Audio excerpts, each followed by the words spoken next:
Okay, thanks a lot. We're going to have a look at continuous compliance done right. I'm Richard Cove. I'm the ANZ security architect. So we'll have a quick journey of the cloud and how to keep it in compliance. So the cloud is growing, from you see from here, at roughly 12 to 25%, depending on which part we're looking at.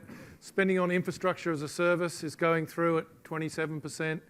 So we've got steady growth in the cloud. We're seeing that go through. But to put it into some perspective, there's the general IT budget for enterprises is $3.7 trillion, or almost $4 trillion in 2018. But the public cloud spend on that is less than 5% of that. So that means that there's plenty of room for the cloud to, there's plenty of money out there for the cloud to grow into, and plenty of IT spending that we can take advantage of. And I'm here to show you how we can actually utilise some of the products to actually help us break free of some of those shackles. Okay, so why would we move to the public cloud, and why wouldn't we stay with on-premise and running our own infrastructure? It seems obvious when you look at it maybe in this way. Back in the water wheel days, we've supplied our own electricity. We ran all that ourselves. Now we just expect electricity to be here. We didn't have to do any effort to have the lights on. So the other way of looking at it is when you're running your own data centers, you're the captain of the ship. Okay, you're running your little data center in the sea of the IT. You've got control of that. You've got control of everything on there, including you drive the ship. You make sure everything's done properly and securely. But what we're doing with the cloud is we're renting just a slightly larger boat, okay? And we're just a part of that very large boat.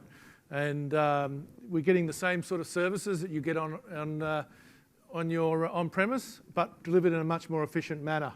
But also, remembering that while you're on this boat, it's being driven by professionals. They are looking after the boat, they're looking after the security of the boat, and you're consuming the services on those boats. So, some of the things you won't see in this data center. As you go around, you'll see that little things popping up there, little red squares that you can almost not see. Things popping up, going away, coming and going. So you've got things like functions that come on and they're not on for very long, they disappear. And they only last, potentially one day, they might last a few minutes. So how are we going to actually get visibility of those sort of things is going to be really difficult. So we'll show you a little bit further along. So we've run a cloud security report, which you can download. We commissioned this cloud security report. We asked a number of questions, and I'm going to be talking a little bit about that during the next few slides and as we go through.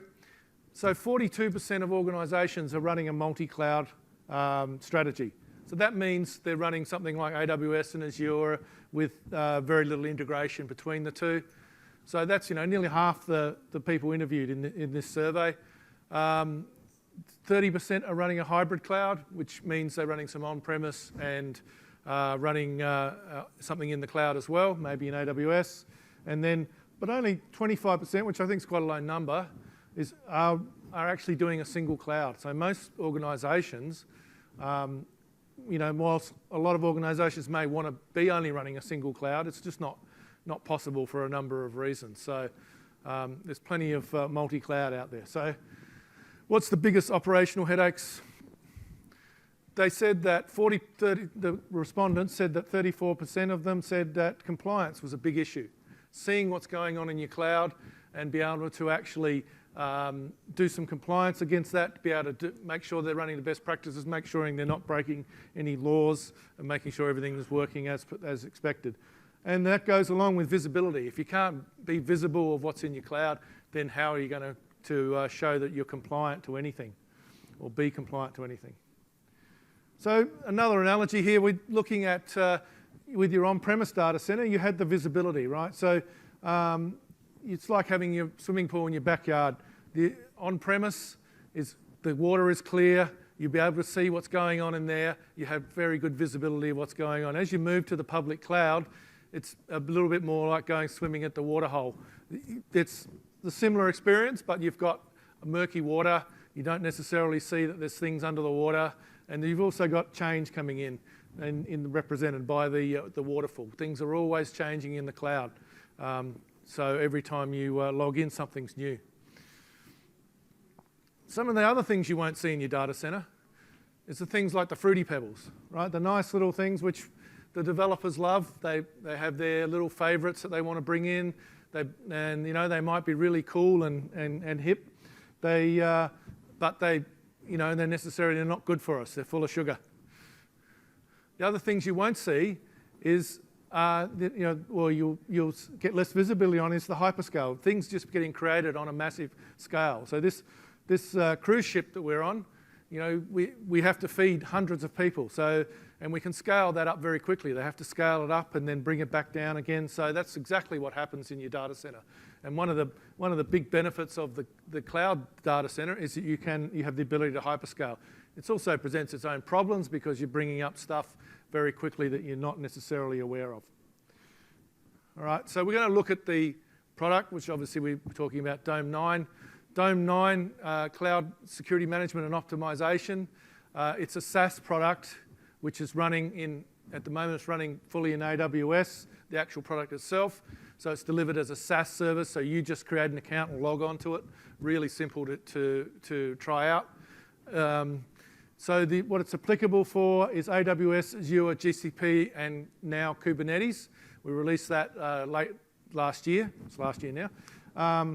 That's a really fantastic thing. Kubernetes, whether it's running in the clouds or running even on premise. So because Kubernetes is very well defined, we can actually integrate with your on-premise Kubernetes if you're running it. It's agentless, so you don't have to install anything on any of the endpoints. So none of your virtual machines or anything like that need an agent. So that we're just using the APIs to pull data out of, say, Azure. And we're going to show you an example of what we can do with that API data in a sec. And then we take that data out of Azure using REST APIs, bring it into Dome 9, and then run our reports and run our tests and so on it. And it's ready to go out of the box. There's what you're going to see in this next demonstration is how it looks out of the box. We haven't made any real modifications to it. This is what you get when you first create your account. So what we're going to do is run a compliance report based on the NIST 853. We're going to run this compliance assessment across our account. So all we've done to date is created an account or brought the Azure account in.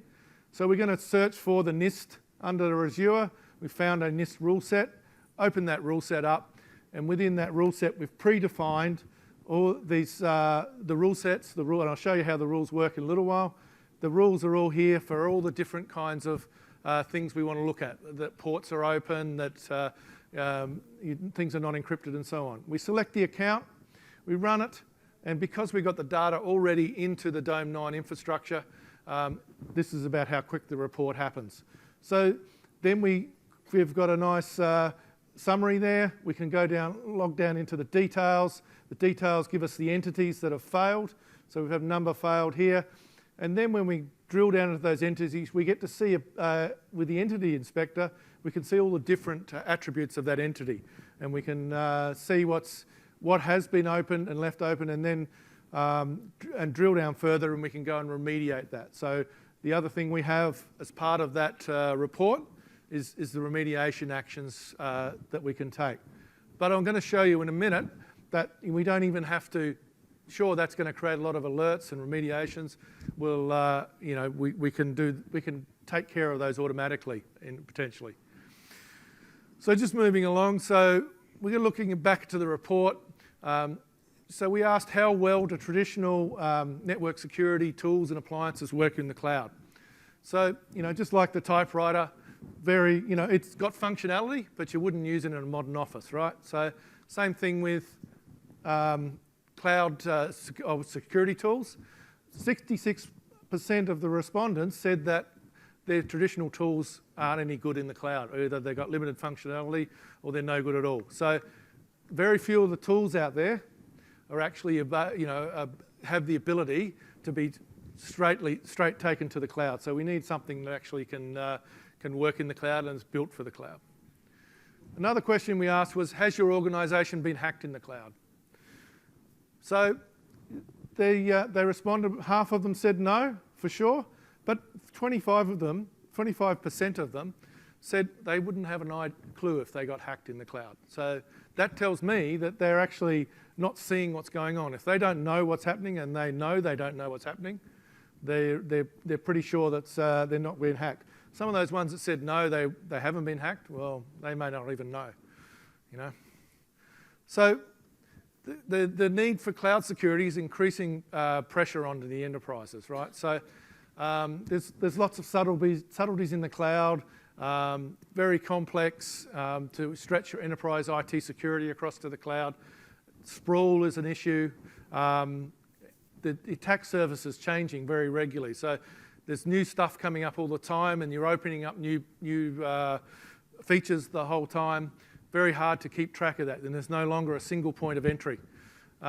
Security defences are still young and evolving, so it's difficult for them to keep up as well. So Gartner have studied, you've probably seen this, most of you have probably seen this at least once before, but let this sink in. 95% of cloud security failures, and they've recently changed that to 99%.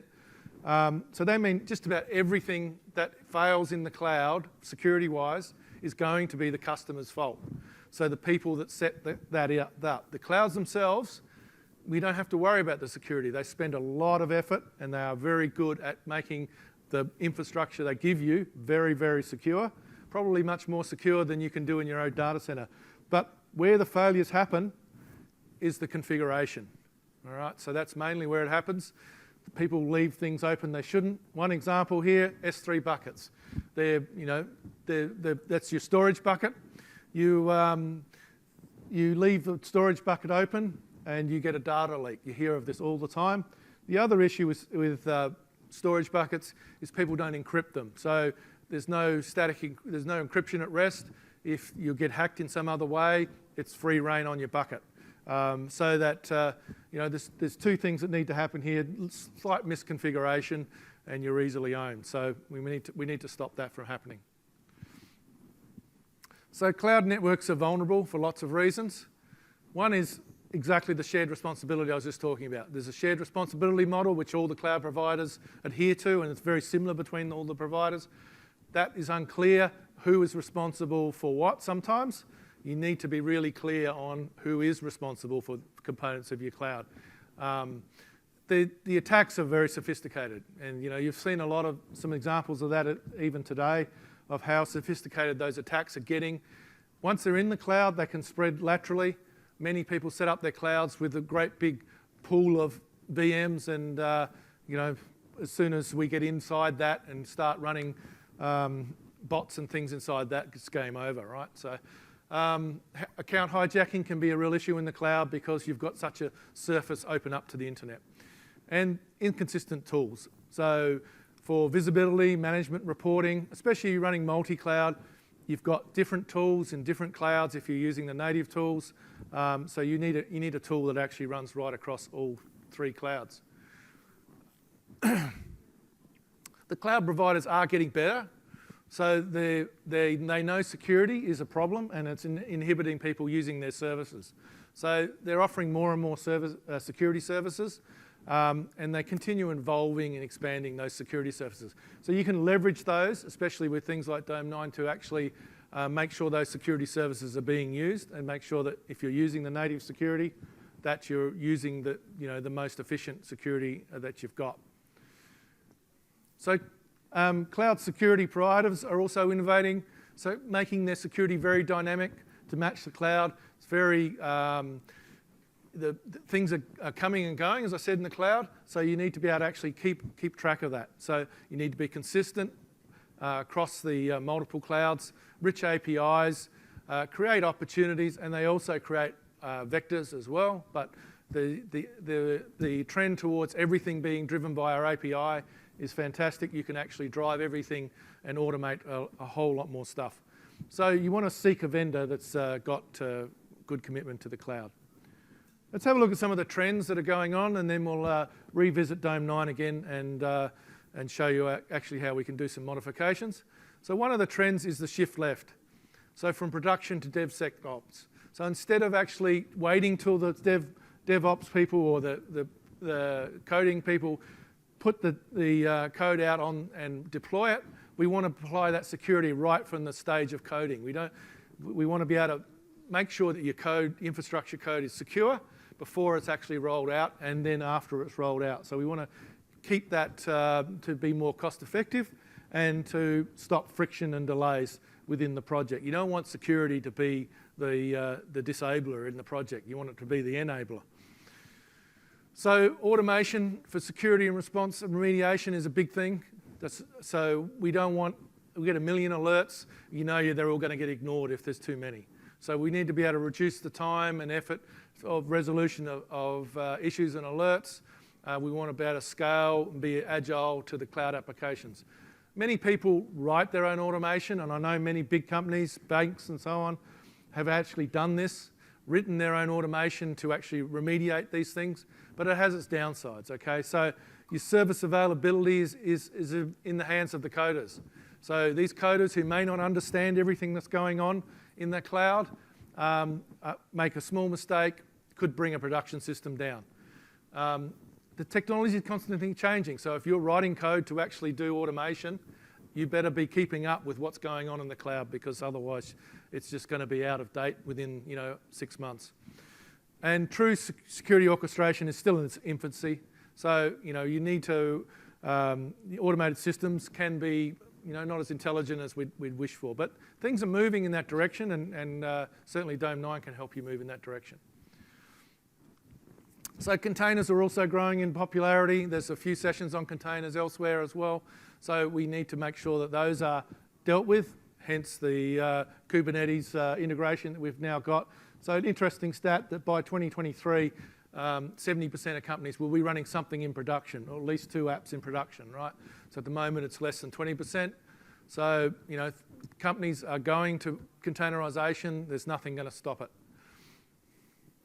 Now, the other question we asked is which security control would increase confidence in adopting public clouds? 38% of them said encryption of data at rest. And we looked at how we can actually, with Dome 9, we can actually show what's not encrypted and actually make that encrypted, make sure that everything that should be encrypted is. Then also automating compliance, so fixing those problems without having to have a massive help desk, a massive team of people that actually all they do is fix problems all day. APIs for reporting are important as well, so going and connecting into other systems. So what we can do there is we can, from an API point of view, we can connect into a lot of these systems that you see up here and actually do interface into those. So what's important when you're evaluating a security solution? So when you're looking at that solution, what do you want out of that solution? 44% said that they want to be able to customize rules. It's great to have stuff out of the box, and it's necessary to have pre-canned stuff out of the box, but everyone wants to be able to make their own modifications so that they can not stuck with what's there. Integration with change management platforms, ServiceNow, Remedy, Jira, so that's really important as well. And integration with security scanner tools such as Rapid7, Qualys, Tenable, and so on. So that we're getting extra information into the system that we're using. This demonstration is going to show us how we do the modification of the rule. So again, we're going to talk about the encryption. We're just looking at one little thing here. We need to do some data at rest encryption. We're going to build a Dome 9 compliance rule using the GSL builder.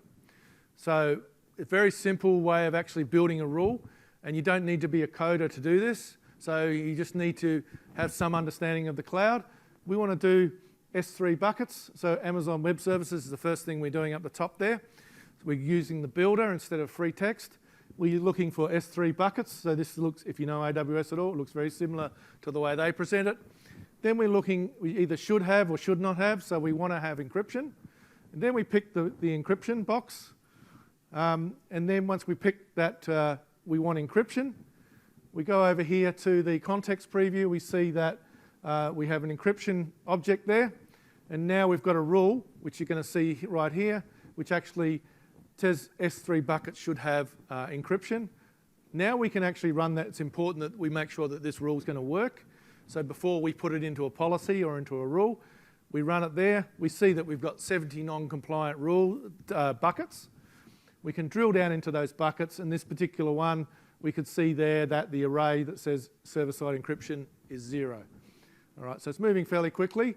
But the next thing we want to do is we want to be able to remediate that problem.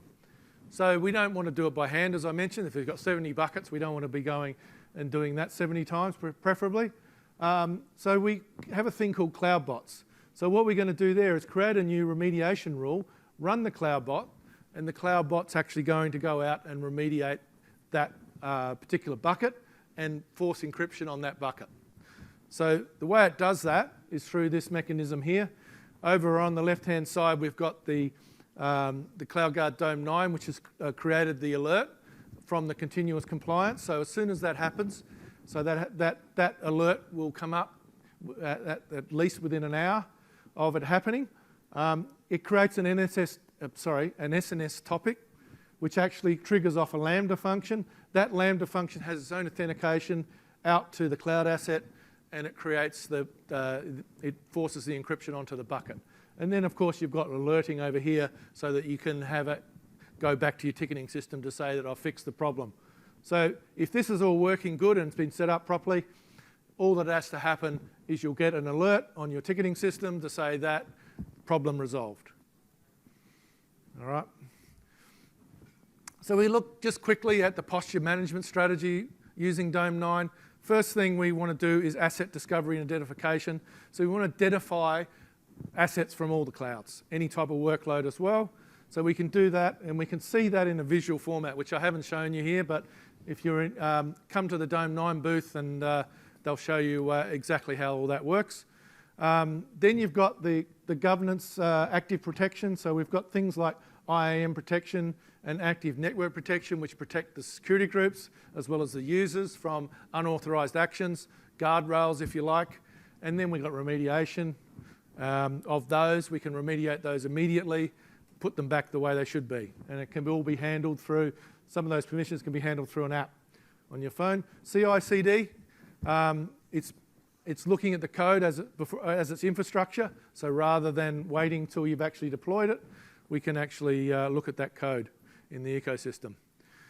Posture management, you got GSL, as I mentioned. The GSL was that little query that I wrote, governance security language. There's a whole website on how to create those. And you can continue to improve your compliance score and take a risk-based approach to exposures. Excuse me. Then the last thing, using logic, which there's other sessions on logic, which is looking at the logs as well as the configuration of your cloud, bringing those logs in and doing analysis on those logs. And we can do some really smart stuff in there with monitoring for configuration drifts, looking for anomalies, and repeating that cycle and constantly improving your posture.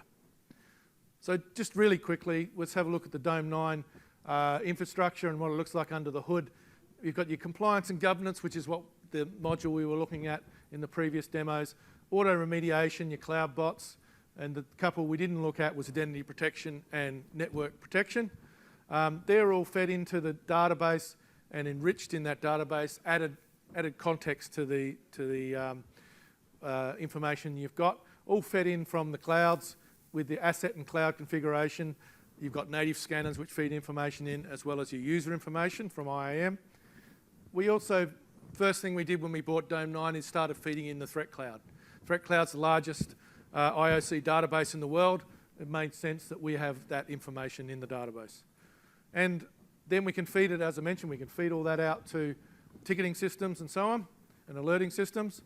We also have the logic, which is feeding the logs and using all this information to do incident response, network troubleshooting, and threat intelligence. All right, so delivering security at DevOps, speed of DevOps, I'll go over this one pretty quickly. in the interest of time, in that we've got the DevOps cycle there. So what we can actually do, and we're coming up with Terraform and Azure script engines, looking at those, that infrastructure as code as well as functions and so on. We'll be able to give you information on what's compliant within those codes before you deploy it, and then also the deployment at the various stages of your CI/CD pipeline.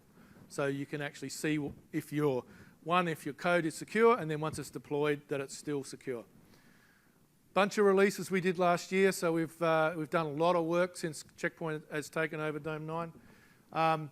Starting from improving performance, the command center of Google we've integrated in with, asset inventory, cloud bots for all the clouds, OU supports in AWS, there's dashboards have been improved. In fact, in the last week, probably while I was here, they changed the dashboards again, improved them again, so that's fantastic. Terraform provider, so you can run the Dome 9 from Terraform, you can run all the compliance checks, and lots of things improved, and of course Kubernetes. What's coming up in the roadmap? So again, we're looking at templates for CI/CD. Kubernetes is going to be improved more and more functionality in there, and as well as serverless. We're going to have Splunk apps, we're going to have Terraform support, Protego integration, which is a booth. Again, you can see how that's going to work. Infinity 2.0 integration, so the new Infinity. Integration with Qualys and so on. And in the longer term, we're looking at things like Japanese localized compliance rule sets. We're going to, in Clarity, we'll have some visualization for Kubernetes. And then we're going to do things like integration with Rapid7 and more serverless support. I'll just skip over this one. So this, we saw this slide again this morning. This is all the range of products. We've just looked at one little bubble in there. This is what you can see. There's more stuff to see if you're looking at interest in the cloud. Obviously, you've got your app as well. Is there any questions? Great. We're just on time, so if there's any questions, otherwise grab me outside and we can have a look into it.